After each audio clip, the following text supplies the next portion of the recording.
என் தாக்குதலில் கர்ணனின் ரதம் அடிகள் கணக்கில் நகர்ந்ததே, அதற்கு நீங்கள் ஒன்றுமே சொல்லவில்லையே.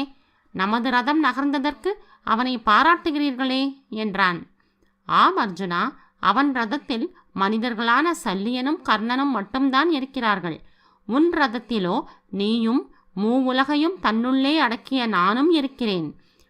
உலகங்களும் என்னுள் அடக்கம். கூடவே உன் தேரின் கொடியில் மகாபலசாலியாய் அனைவராலும் அறியப்பட்ட அனுமன் இருக்கிறார். நாங்கள் இருவரும் இருக்கும் ரதத்தை எந்த மனிதனாலும் அசைக்கக்கூட முடியாது. ஆனால் கர்ணனின் தாக்குதலில் ரதம் சில அங்குலங்கள் ஆனாலும் நகர்ந்திருக்கிறதே. நானும் அனுமாரும் இல்லை என்றால் நினைத்துப்பார் உன் நிலைமையை. உன் தேர் இந்த பூலோகத்திலிருந்தே தூக்கி எறியப்பட்டிருக்கும் என்றார்.